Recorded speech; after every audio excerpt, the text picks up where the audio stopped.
Dia 76, Êxodo, capítulo 28. Chame o seu irmão Arão e o consagre dentre os israelitas e também seus filhos, Nadab, Abiú, Eleazar e Itamar. Eles serão os sacerdotes para me servirem.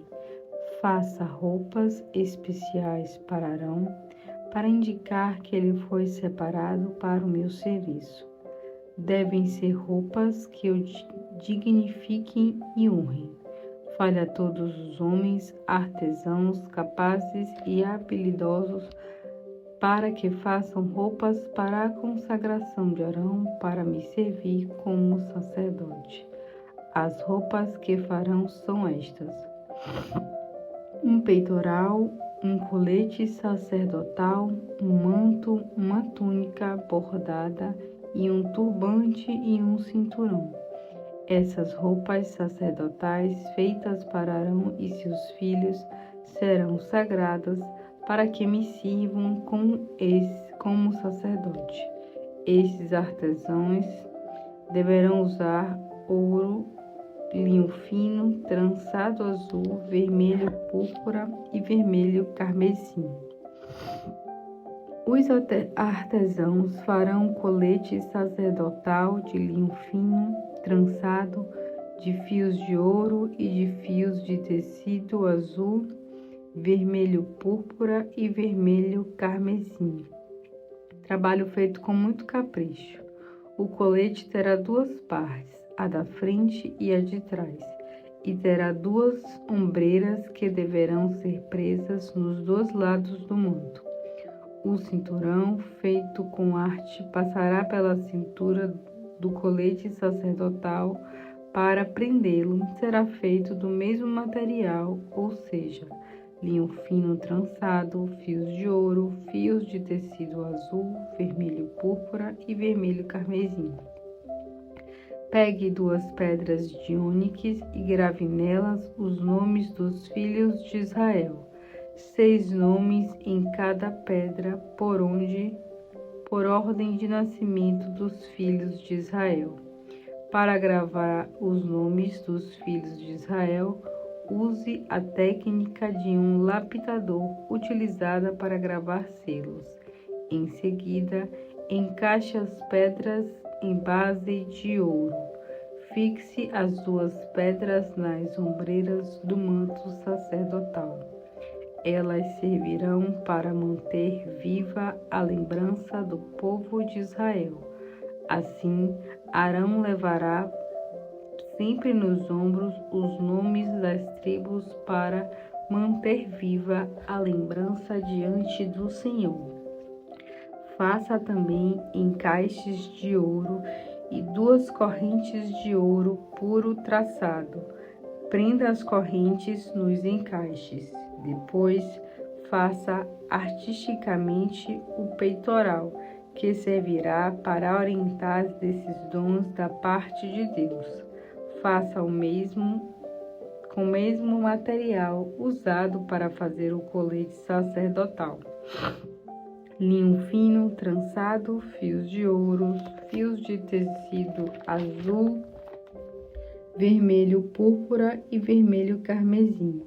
O peitoral será quadrado e dobrado em 2 formatos, formando um bolso, medindo 22 centímetros de comprimento por 22 centímetros de largura. Em seguida, fixe nele 4 fileiras de pedras preciosas. Na primeira fila, fixe as seguintes pedras: sárdio, topázio e carbúnculo. Na segunda fila, esmeralda, safira e diamante. Na terceira fila, jacinto, ágata e ametista.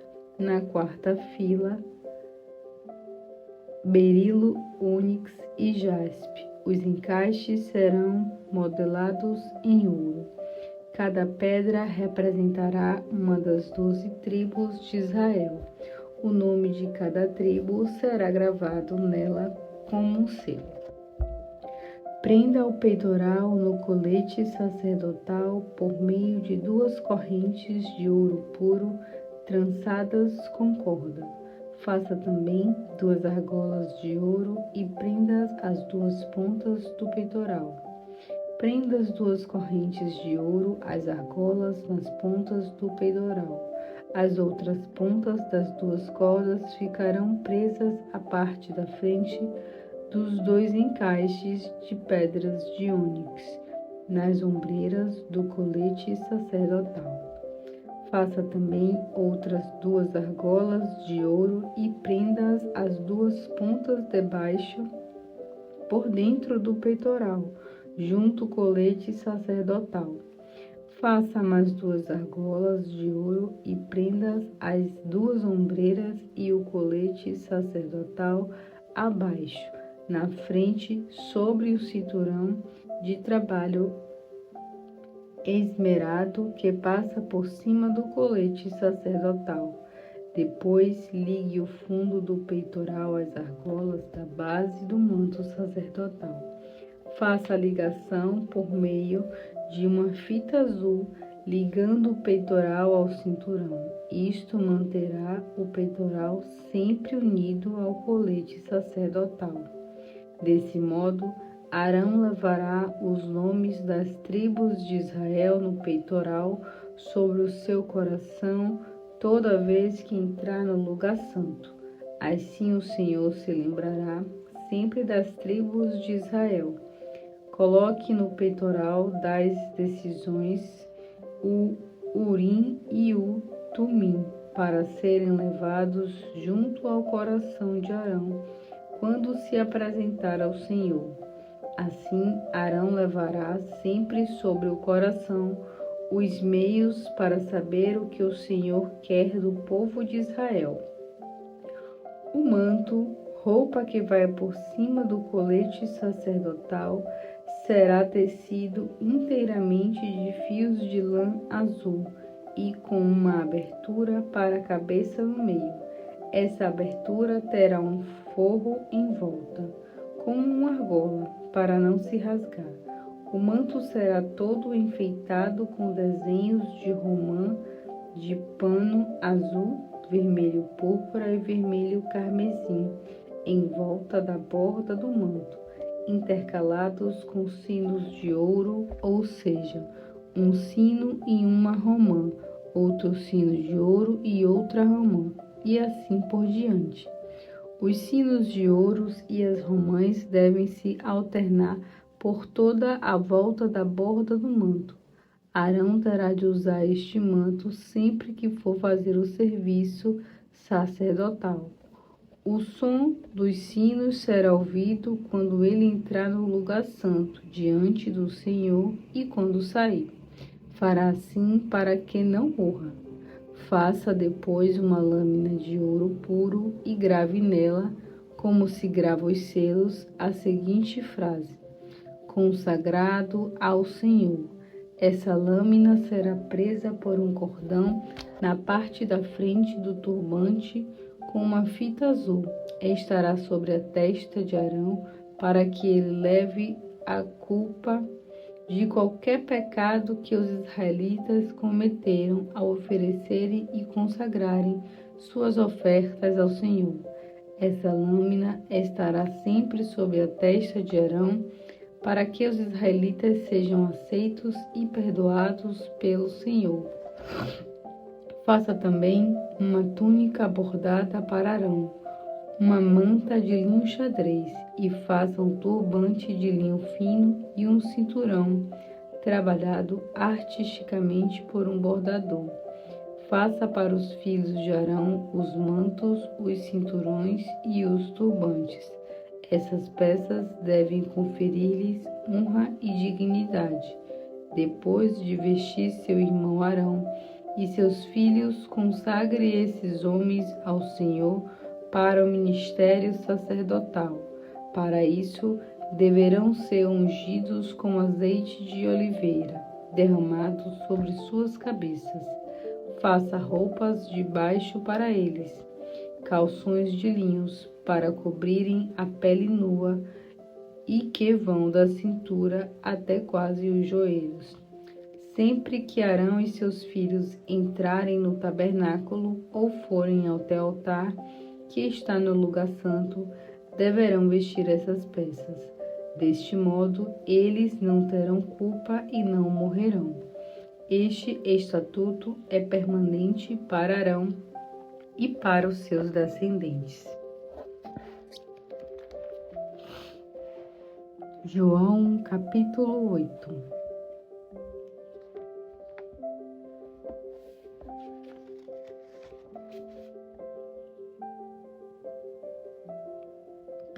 João capítulo 7.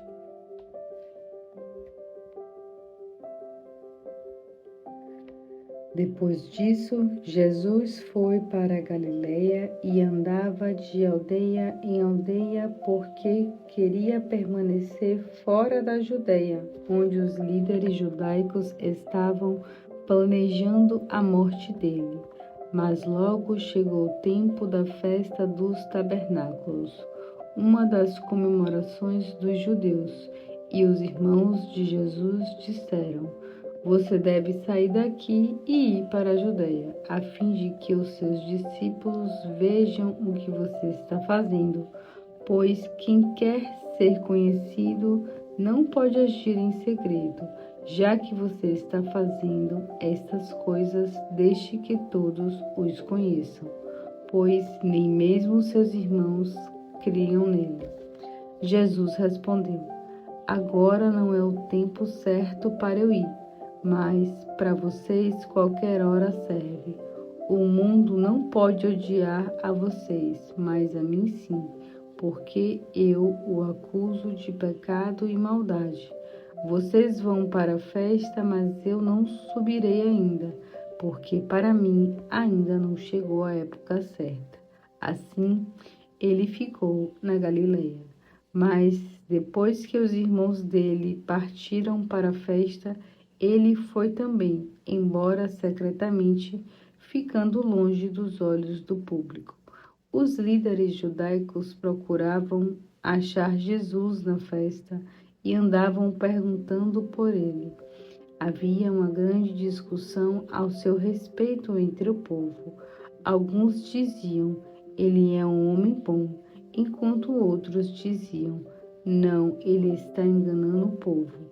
Mas ninguém tinha coragem de falar a favor dele em público, com medo dos líderes judaicos. Então, quando a festa já estava na metade, Jesus subiu ao templo e começou a ensinar abertamente. Os líderes judaicos ficaram surpresos com o que dizia. Como é que ele sabe tanto, pois nunca esteve em nossas escolas? Perguntavam eles. Jesus respondia assim: eu não estou ensinando a vocês as minhas ideias, mas os ensinos daquele que me enviou. Se qualquer um de vocês realmente decidir fazer a vontade de Deus, então saberá com certeza se o meu ensino vem de Deus ou se falo por mim mesmo. Todo aquele que apresentar suas próprias ideias está procurando aplausos para si mesmo. Porém, todo o que procurar honrar aquele que o enviou é uma pessoa verdadeira, não há falsidade nele. Moisés não lhe deu a lei? No entanto, nenhum de vocês obedece à lei. Por que é que vocês procuram matar-me? A multidão respondeu: o Senhor está dominado por um demônio que está procurando matá-lo.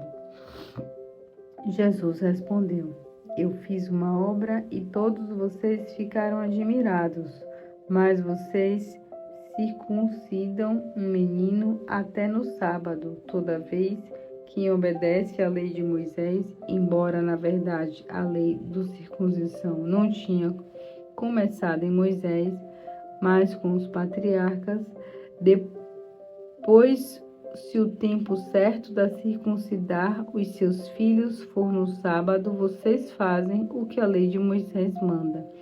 Aliás, como deve ser mesmo? Ora, pois, Por que vocês ficam cheios de ira contra mim pelo fato de curar um homem no sábado? Parem de julgar apenas pela aparência, mas julguem com justiça. Alguns do povo que moravam ali em Jerusalém diziam aos outros: não é este o homem que está procurando matar? Porém, aqui está ele falando publicamente e não lhe dizem nada. Será que as nossas autoridades reconheceram que ele é de fato o Cristo? Mas como pode ser ele? Pois nós sabemos onde esse homem nasceu. Quando o Cristo vier, ele simplesmente aparecerá e ninguém saberá de onde vem. Enquanto Jesus ensinava no pátio do templo, ele disse: sim, vocês conhecem e sabem onde eu nasci e me criei, mas eu fui enviado por alguém que vocês não conhecem, e ele é verdade. Eu o conheço porque eu estava com ele e ele me enviou a vocês. Então os líderes judaicos procuraram prender Jesus, mas ninguém pôs a mão nele, porque ainda não havia chegado a sua hora.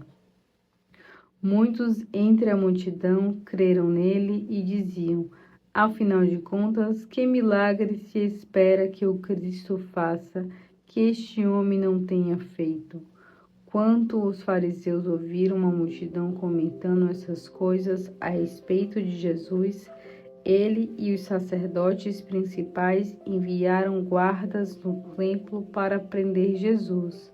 Mas Jesus lhe disse: eu vou ficar aqui um pouco mais, então voltarei para aquele que me enviou. Vocês me procurarão, mas não me acharão. Vocês não poderão ir aonde eu vou estar. Os líderes judaicos disseram uns aos outros: para onde será que ele está planejando ir?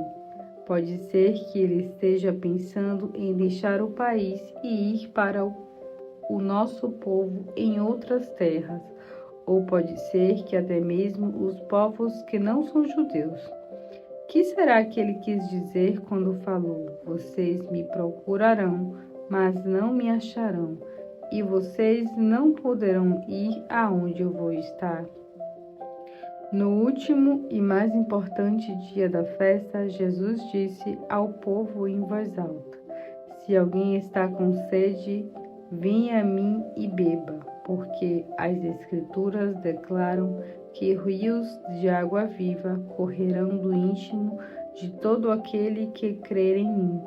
Ele estava falando do Espírito que seria dado mais tarde a todo aquele que cresce nele.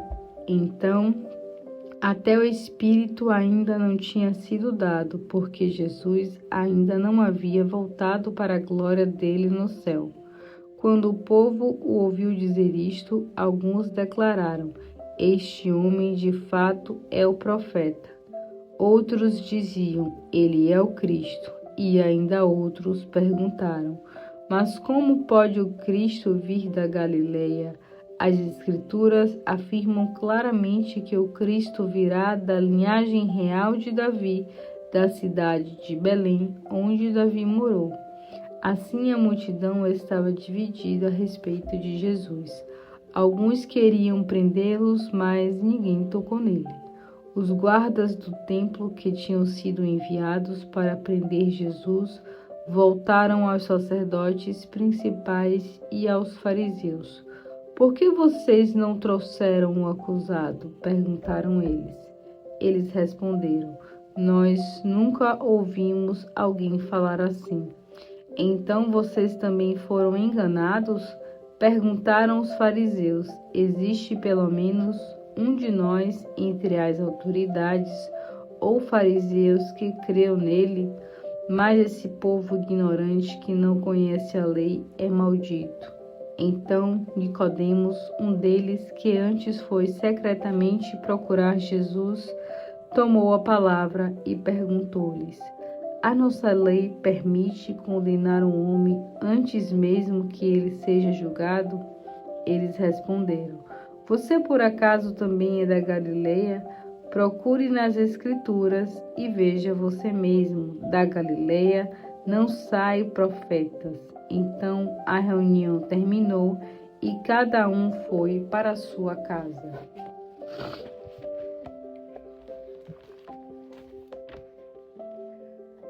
Provérbios capítulo 4. Meus filhos, ouçam os conselhos de um pai, prestem atenção e terão discernimento. O meu ensino é bom e verdadeiro, por isso não se desviem dele. Quando eu era filho do meu pai, ainda pequeno, filho único, amado por minha mãe, ela costumava me ensinar e dizia: guarde na memória as minhas palavras, obedeça sempre aos meus mandamentos e terá uma vida feliz. Aprenda a sabedoria e o entendimento. Nunca se esqueça do que eu lhe ensinei. Não se afaste das minhas palavras. Não abandone a sabedoria e ela o protegerá. Ame-a e ela cuidará de você. E para começar a ser sábio, basta ter uma forte determinação, uma vontade firme de conseguir a sabedoria a qualquer preço. Dê a ela o devido valor, agarre-se a ela e a sabedoria o cobrirá de honras. Ela dará a você um enfeite especial na sua cabeça e uma valiosa coroa. Ouça, meu filho, e coloque em prática os meus conselhos. Assim você terá uma vida longa. Eu lhe mostrei como andar pelo caminho da sabedoria. Guiei os seus passos pelo caminho da verdade. Assim, se você por ela seguir, seja depressa ou devagar, você nunca tropeçará. Tome posse do meu ensino e nunca o abandone, pois dele depende o sentido e a razão do seu viver. Não imite os maus, nem siga os passos dos perversos. Fuja do caminho dos perversos e desvie-se deles. Não se aproxime deles, porque eles não conseguem dormir enquanto não fazem o mal. Perdem o sono se não levarem alguém a fazer o mal. Eles comem o pão da maldade e bebem o veneno da violência. O caminho do justo é como a luz ao nascer do sol, que brilha cada vez mais até o dia estar totalmente claro. Mas o caminho dos perversos é escuro, como a noite mais negra. Eles nem sabem em que tropeçam. Meu filho, ouça com atenção os meus conselhos. Esteja sempre pronto para escutar minhas instruções. Elas devem estar sempre em sua mente, guarde-as no coração, porque delas depende a verdadeira vida e a saúde para o seu corpo.